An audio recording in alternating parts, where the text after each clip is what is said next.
looks like a nice location.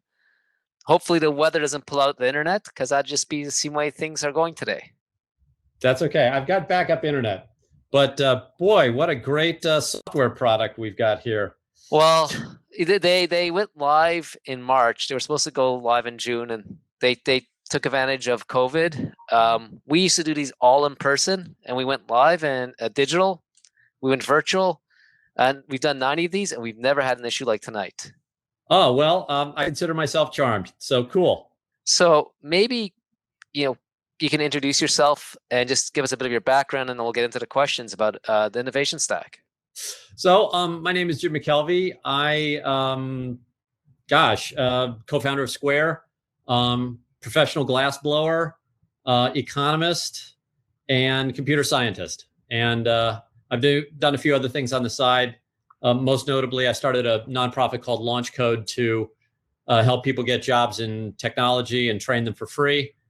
And I don't know, that's enough. Yeah, that's more than most people do in a few lifetimes. So maybe I'll jump into some of the concepts you define in the book, and I'll start off. You hate the way people use the word entrepreneur now. Why is that, and how would you define what a real entrepreneur is? Yeah, so I mean, I don't hate it, but I find that English language sort of misses a word, and I didn't realize this was the case until I tried to explain what happened at Square, which was really weird because Amazon attacked us when we were a startup, and we survived that. And if you know anything about Amazon and startups, you never survive an attack by Amazon.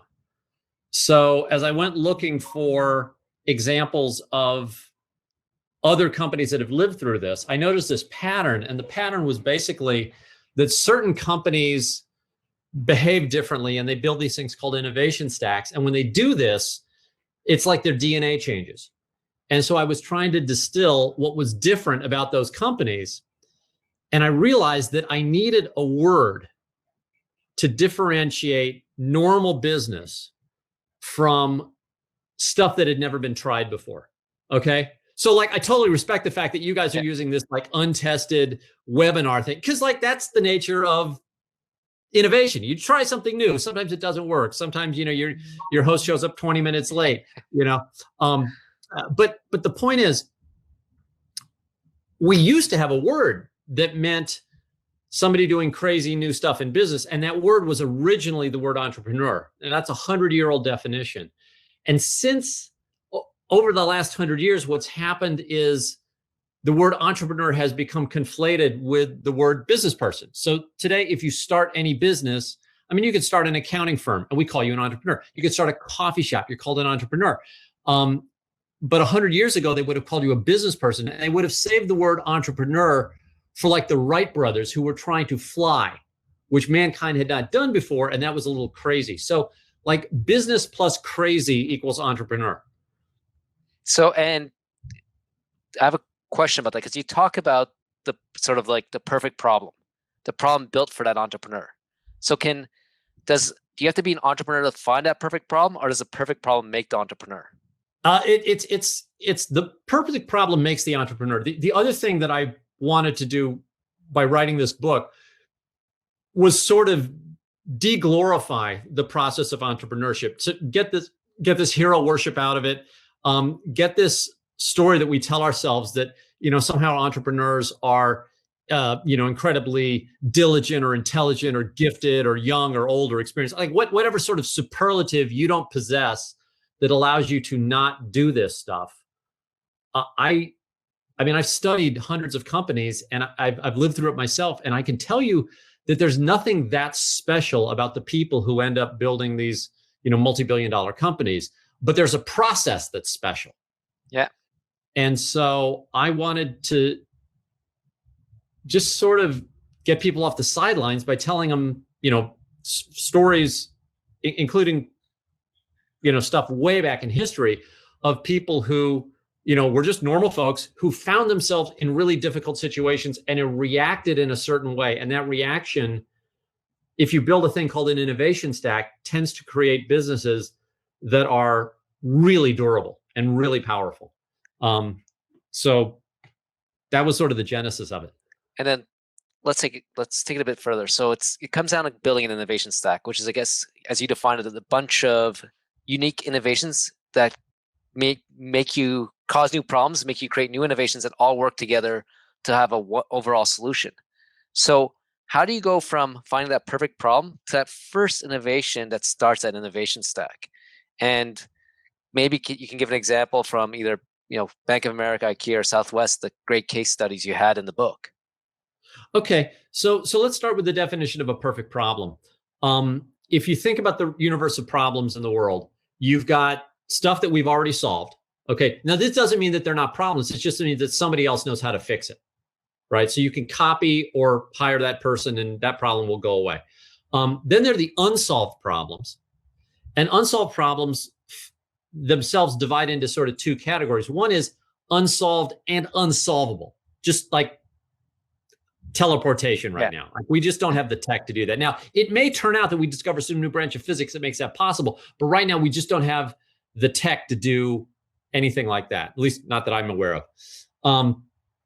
But then there's this whole range of unsolved but solvable problems. And I call those perfect problems because they represent the potential of humanity.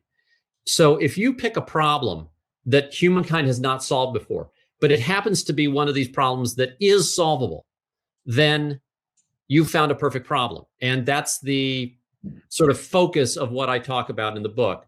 And if you look at the history of these fantastic companies that have done literally world-changing, have had world-changing impacts on the planet, I'll use the example you suggested, Bank of America. So Bank of America, which I know if you're a US citizen, I recognize that Bank of America is probably one of the most hated institutions. They always top the list of like most hated institutions. You have to go back almost 100 years. But 100 years ago, the Bank of America was called the Bank. And it was founded by this guy who dropped out of school when he was 15 years old. He was an immigrant. His father was murdered when he was 5 or 6 years old as a boy.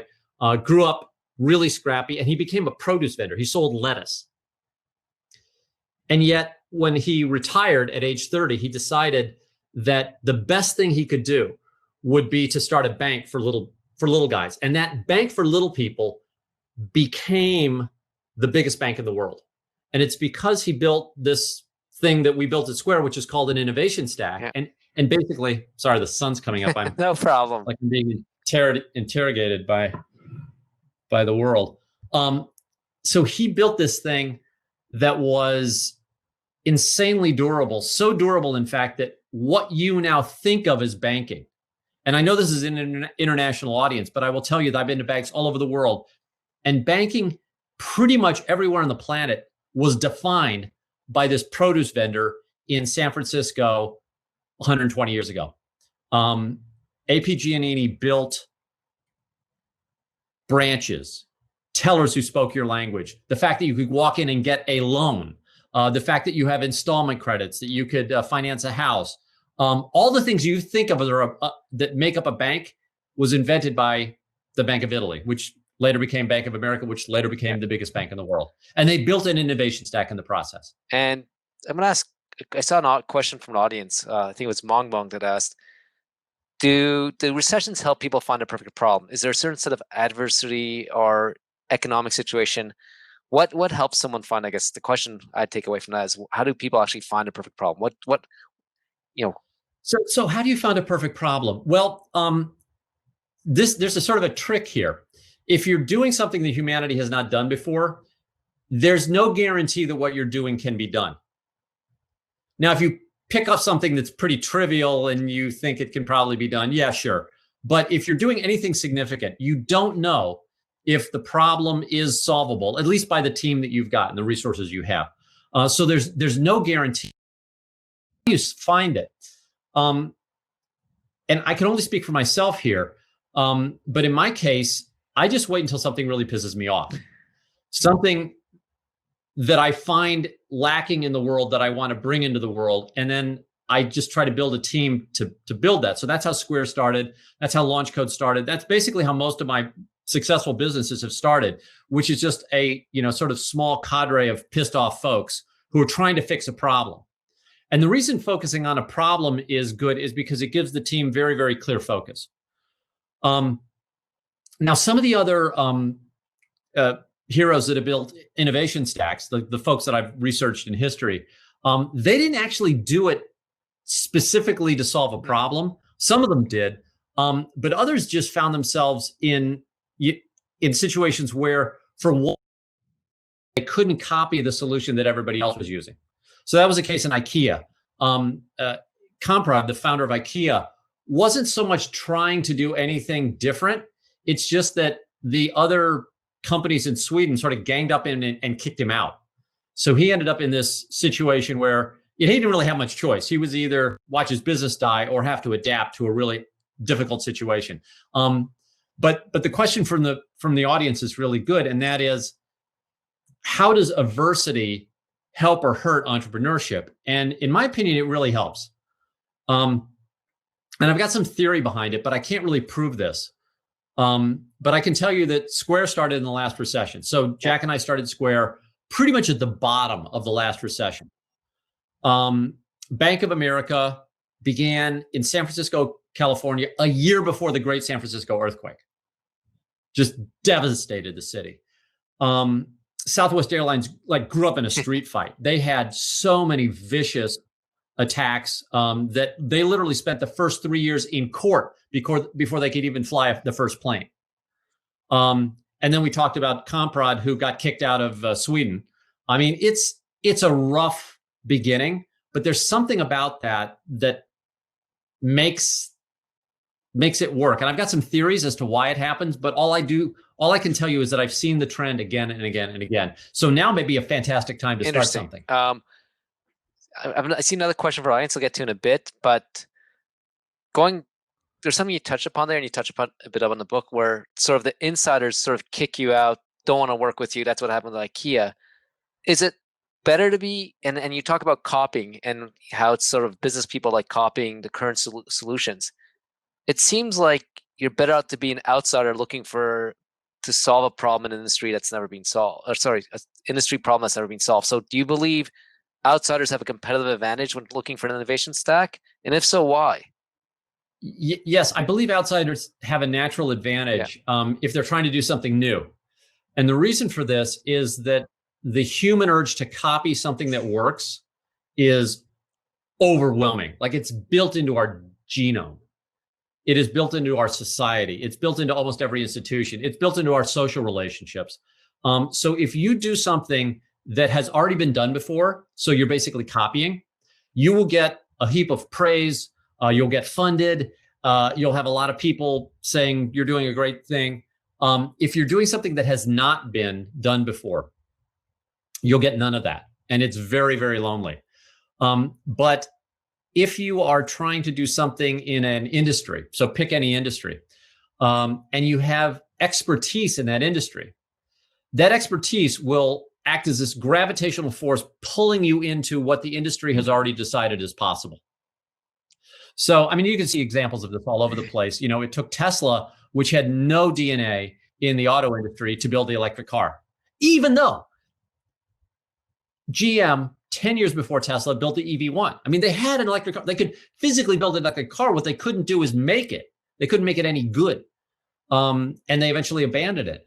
And what was happening again and again in these industries, if you start with too much industry knowledge and you're trying to radically uproot the industry, so, I love the example of Tesla, because it's one of the companies I thought about while reading your book. And it seems in the book lots of focus is on using the innovation stack to bring in lots of new customers or new market segments. And when I think of Tesla or even the iPhone, which you praised throughout the book, is it seems to be coming from top up and opening a market at the top of the pyramid and for the more wealthy. Is that aligned with innovation stack? Was what Tesla done a new innovation stack and open a new market? So it depends on what you're doing. If you're providing a physical product, then it's a pretty good thing to start with a sort of premium product with high margins and then subsidize the lower margin stuff. So if you look at what Tesla's doing, they start with an ultra expensive Roadster that didn't work very well. They sold it to a bunch of rich guys in California. And then they moved on to a super expensive sedan, but it was a little more mass market. And then they got the Model 3 out, so they're moving down trying to open up their tech to a mass audience. That's more difficult when you're physically producing an object. If you're doing something more like a service, such as banking, payments, or you're doing something like IKEA did, which was build furniture, but they built it for the sort of the mass consumers, then you'll get more quickly to the innovation stack. But with some of the big technologies, interesting. it does go top down. A couple of people asking about specific industries. I'd love to get your mindset there and what you think. So someone asked about all the neobanks coming out of the valley. So I don't know if you've looked at them. Do you believe these will succeed? Do you believe they could build a new innovation stack to revitalize and get rid of Bank of America because now everyone hates the current banks? And if so, what do you think it'll take to, and to a certain extent, I guess Square's attack a part of this market. So what's your thoughts on neobanks and what they have to do to succeed?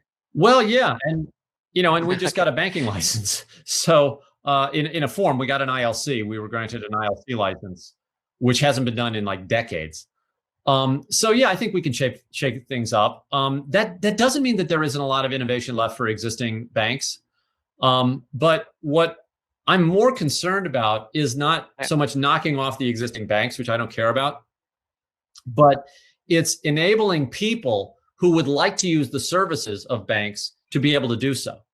Okay, so COVID-19, we had a tremendous economic dislocation here, and we had to get payments to people. Well, it turns out that there were millions of people who were due payments from the US government who couldn't receive them because they didn't have the proper banking credentials. And Square was able, using a combination of some of our banking tech and some of the stuff that we invented, to sort of hook up the rails and make it possible for people to receive their money in a time of crisis. And so that's what I care about. I mean, because look, it doesn't matter if you displace Chase or BOA, who cares, right? The question is, do you create something valuable for the world?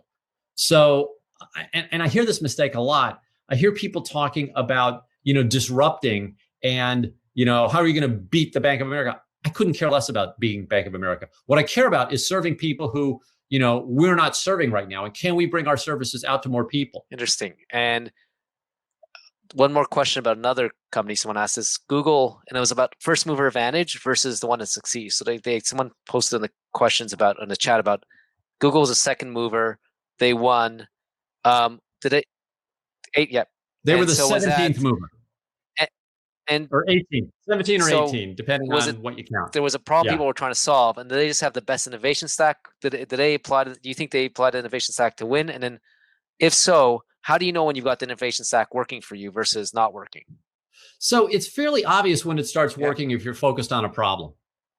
So the interesting thing about a search engine is, and some of my friends actually worked on the early background, the early Google code, and that is, if it finds what you're looking for, then it works. Right. So your job is to find this thing, and it exists, or maybe you don't know it exists, but you can run a search engine and say, yes, I got it. Yes, that got it. Yes, that got it. So there's a very tangible result. Now, what did it take for Google to be able to do that? Well, I mean, there was the PageRank algorithm. There was a bunch of custom hardware. There were a bunch of refinements. And then there was simplicity. Okay. So one of the reasons I was late to start today, even though I still have a degree in computer science, is that I didn't know how to get this software working. Like, I was looking for a button that evidently wasn't there, or I maybe logged in under some wrong credentials. So, Alta Vista and a lot of the early Inktomi, like a lot of the search engines were extremely sophisticated and required sophisticated users. Yeah. And Google really dumbed it down. And I remember Microsoft making fun of Google for that silly little one-line search bar that they had. And I remember, people I knew at Microsoft were openly criticizing Google about how stupid they were, and they were wasting all the screen real estate and all that. And yet, during that time, I was using Google because it was simple and it worked. And why complicate it? So yeah, they built an innovation stack. Google's now almost untouchable because their innovation stack has probably 500 elements in it. And to build a search engine to rival that would be a Herculean task, unless something shifts in the paradigm. Like we get, quantum computers, although Google's actually already building a quantum computer. Like, I don't know. I'm not quite sure what's gonna knock Google out right now, but their innovation stack is so entrenched that nobody's gonna touch Jim, it appears a few people haven't had the chance to read their copies of the book yet. So I've got about 10 people asking for a definition of the innovation stack. So can we start? Yeah. And I'm not trying to hold them. So innovation stack, it's a response to the need to create something new. Okay. So let's start with the thing that gets it going, which is you can't copy the solution. And that's where it all starts. It all starts with not being able to copy the solution. Now, this is different from not being willing to copy the solution. Okay. So if you think you're going to invent some new thing, you're going to invent a new chair. Well, I mean, I'm sitting on a chair right now. There's a chair over here. Like this is a solved problem, folks. Like chairs have been around. Now, I'm not saying this chair is great or the one I'm in is any good, but like if you're going to just copy, that's different. But if you're in a situation where the problem hasn't been solved before, then you got to do something new. And that's going to feel super uncomfortable. And what you're probably going to do is not do one or two things to solve this problem. You're probably going to do 5 or 6. But the problem with doing those 5 or 6 things is that those things will probably cause other problems, which you then have to solve. And some of those problems which you solve will then reinforce, the problems that started, and they'll become bigger. And by the end of this really messy process, you will not have done 5 or 6 things. You will have done 15 or 20 or 30 or 100 things differently. And it's not that all these things are unique to the world, but they are combined in a way that's unique to the world.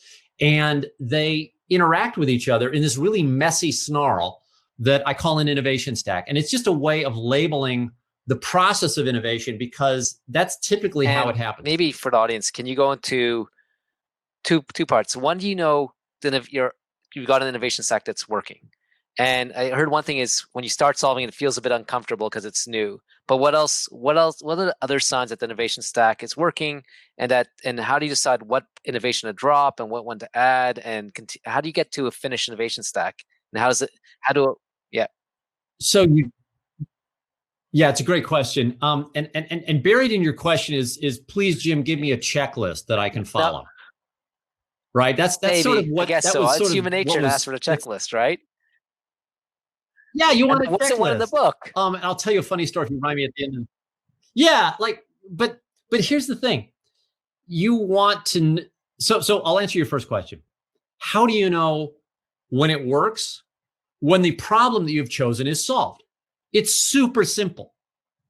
So my problem in getting in Square was I needed to get paid as an artist. I was selling stuff. I was losing sales because I couldn't take credit cards. I needed a way to take credit cards, and I had one of these devices. So make this device work for credit cards, and that'll solve the problem. And we got that part working in the first 3 weeks. So boom, problem solved. The problem in doing that, we broke 17 laws. Yeah.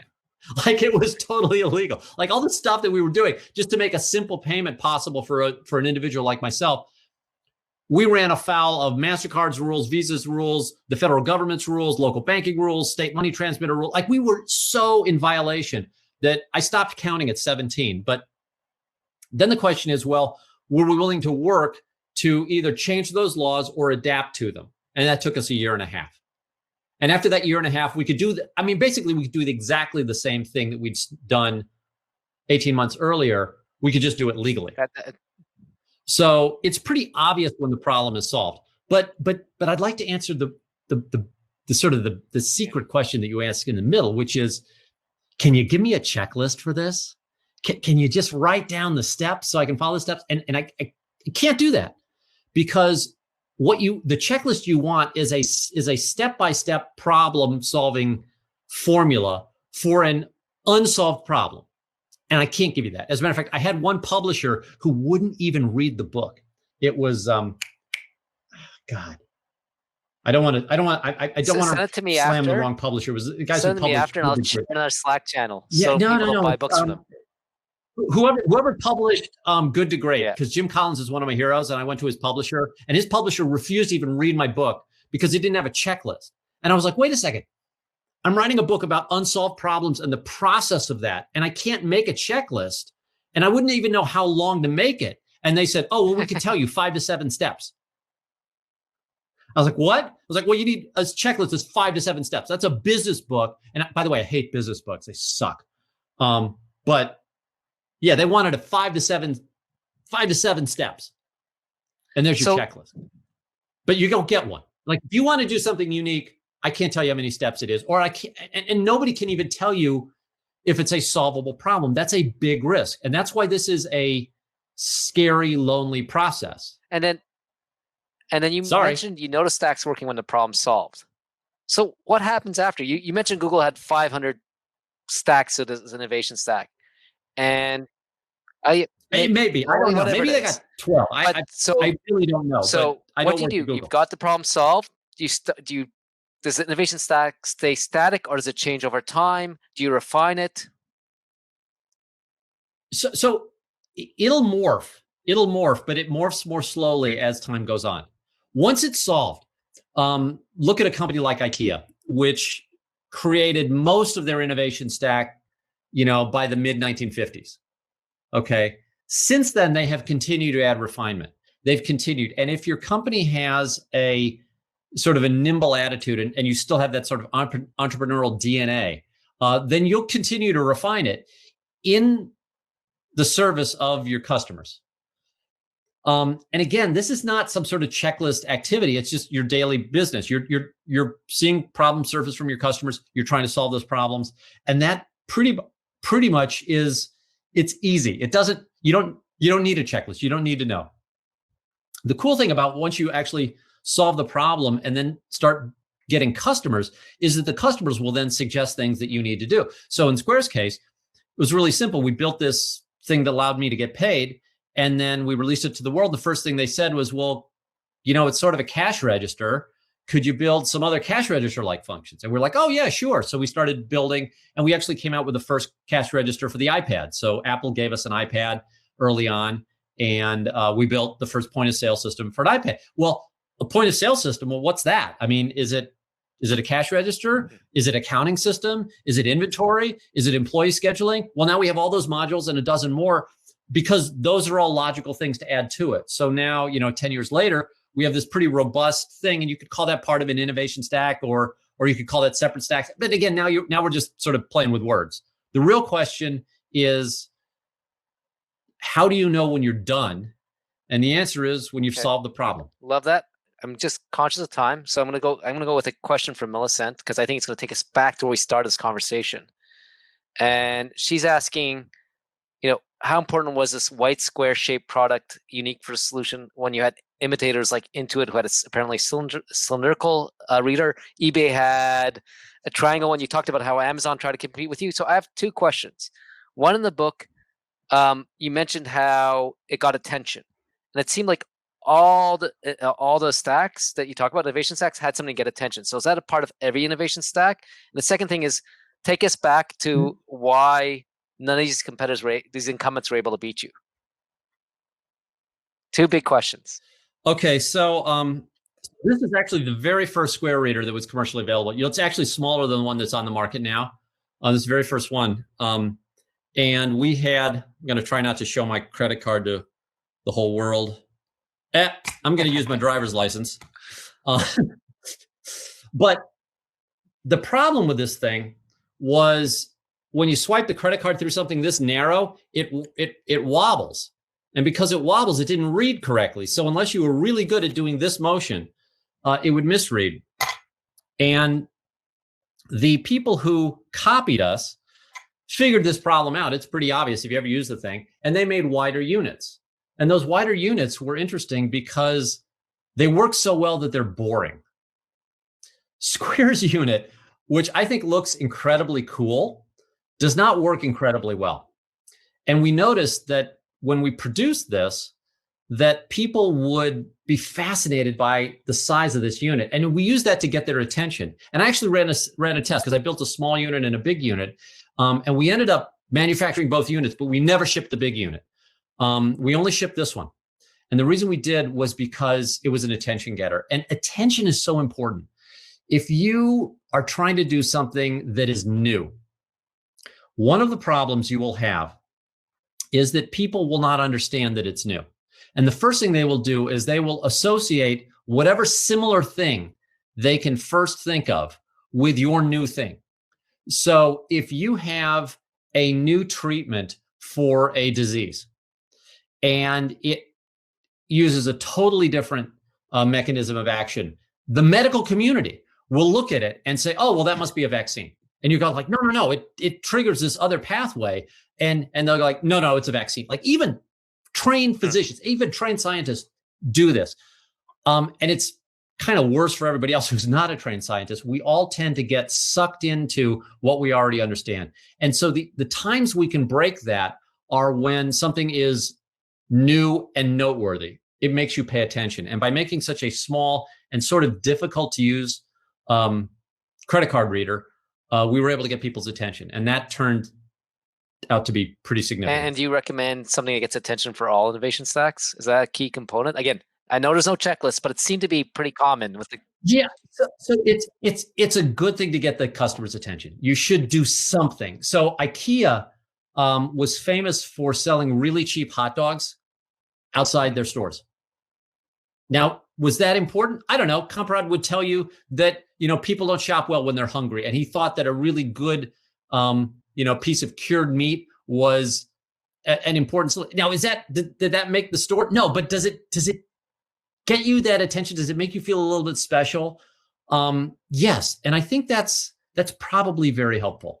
Again, I can't prove the science of this. I've seen that pattern again and again. Great. I'm going to ask you one last question. There's like 100 more, and I really appreciate your time. But go back to the initial thing. So why were you able to beat Amazon? Oh, we were able to beat Amazon. So first of all, I don't actually know, because although we hired one of the guys from the Amazon team later, and he told me some of the stuff that happened, I was not at Amazon when they actually made the decision to give up and mail everybody one of these, which is what they did. They fought us for a year and then they mailed everybody a Square Reader, which I thought was incredibly cool. I'm not knocking Amazon, especially since I'm trying to sell a book these days. But here's the point.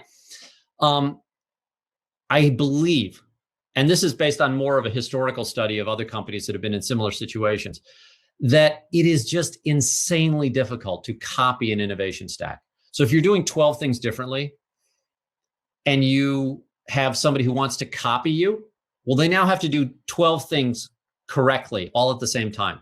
And by the way, if they're copying, it's sort of like copying your friend's homework.